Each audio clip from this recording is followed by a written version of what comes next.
My name is Kayla Martinez. The study I chose is National, Regional, and Global Trends in Insufficient Physical Activity Among Adults from 2000 to 2022, a pooled analysis of 507 population-based surveys with 5.7 million participants. This is phase 3, physical activity levels in different populations / meeting physical activity guidelines and worldwide physical activity in adults. The major affiliations is Physical Activity for Health Research Center, University of Edinburgh, UK, Department of Computer Science, University of Oxford, Department of Maternal, Newborn, Child, and Adolescent Health and Aging and Imperial College in London, and the Department of Computer Science, University of Oxford. Okay, so for the introduction, the overview of the study is a large-scale global study that examines how insufficient physical activity, defined by the WHO standards, are not meeting the recommended minimum. The study applies a consistent methodology to produce the most comprehensive assessment to date of global trends in physical activity. It highlights regional and demographic disparities, including differences by age and gender, and evaluates global and national progress towards the WHO target of a 15% relative reduction in physical activity by 2030.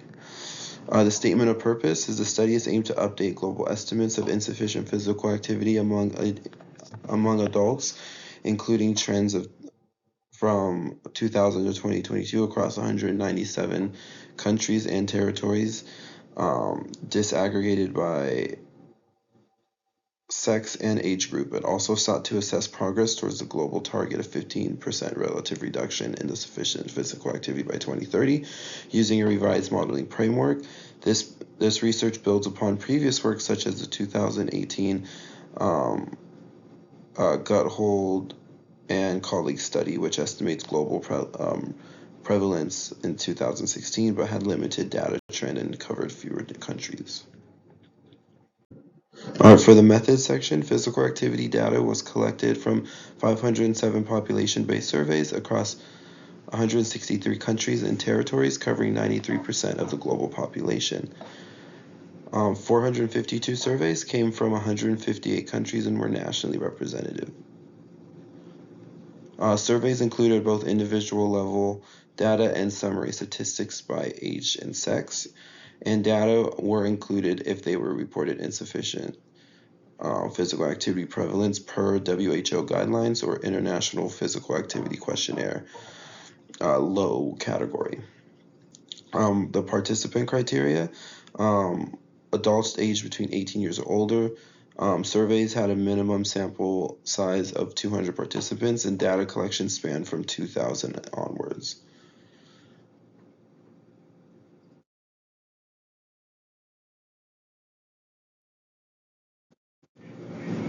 For the definition of insufficient physical activity, less than 115 minutes, 150 minutes walked of moderate intensity activity per week, or less than 75 minutes of vigorous intensity activity per week, or an equivalent combination of both.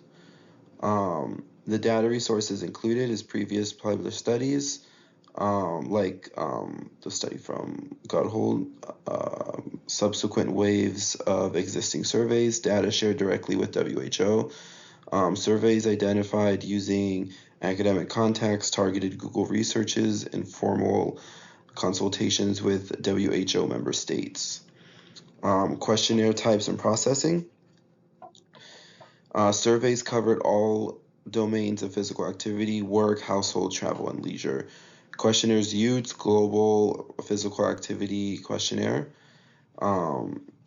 processed via WHO protocols, and then the IPAQ and other tools processed using survey-specific protocols.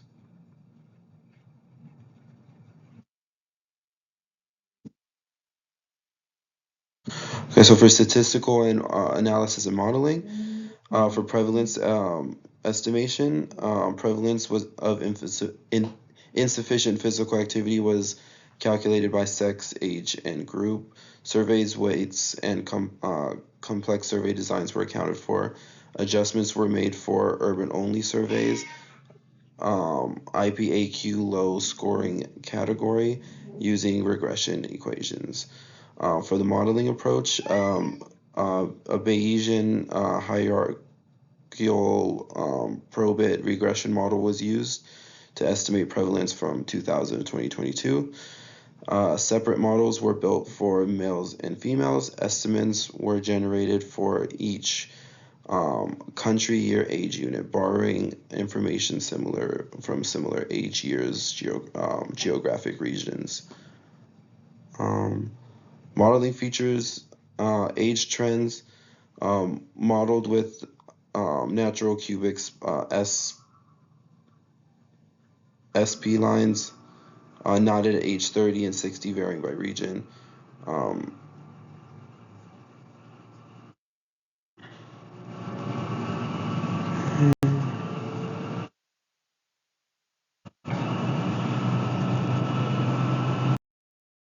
Okay, so for results, global trends, global inactivity increased from 23.4% in 2000 to 31.3% in 2022.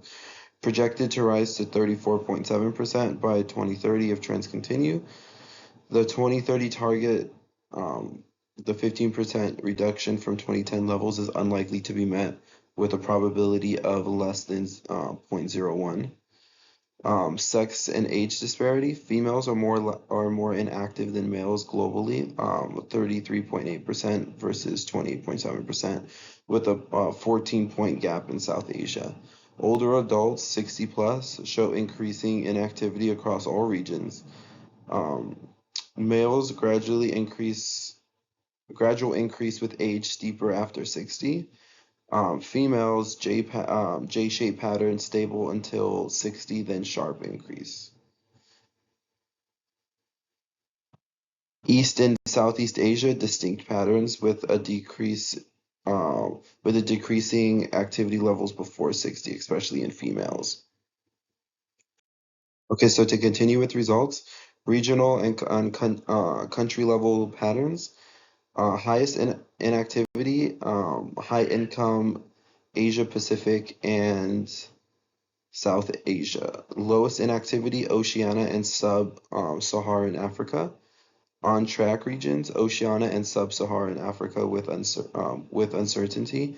Countries off track, 136 of 197.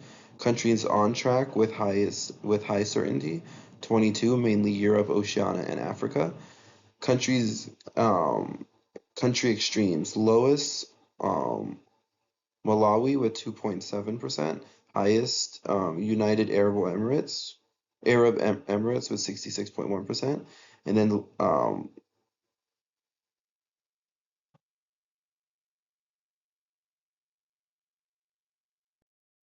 right, so for the conclusion, most important to least, the foundational phase determines the overall reliability of the study. It included 507 studies across 163 countries, covering 93% of global population. Defined insufficient PA using WHO guidelines. Converts raw data into meaningful trends, estimates, and forecasts. It uses the Bayesian hierarchical models to adjust age, sex, survey type, and region. Evaluates global and regional progress towards WHO target. And categorizes countries based on probability of success. For its applicable practical application, enables identification of high-risk groups, supports targeted public health interventions and sources allocations, informs stakeholders of future challenges and disparities, helps in proactive policy planning and intervention design, and provides accountability and highlights areas needing urgent attention, and drives global health strategies and policy redirection.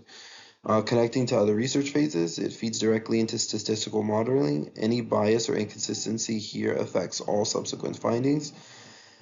Depends on accuracy and consistency of collected data, provides inputs for progress assessment by projecting future needs, and relies on outputs from statistical modeling and can inform future data collection priorities and refine modeling focus areas. All right, so for the strengths of this um, study, it included 507 surveys, which is significant expansion over previous estimates. Used Bayesian hierarchical model, incorporating data across times, age, and sex, even in data sparse regions. Reanalyzed 390 individual level data sets for consistency. First study to estimate trends in all 197 countries, identifying global patterns previously missed. Trends were broken down by 7 age groups and sex, revealing critical disparities, and then evaluated whether countries are on track to meet WHO 2030 target, offering actionable insights for policy and planning.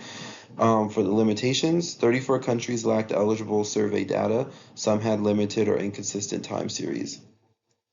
Relied mainly on self-reported physical activity subject to recall and cultural interpretation bias.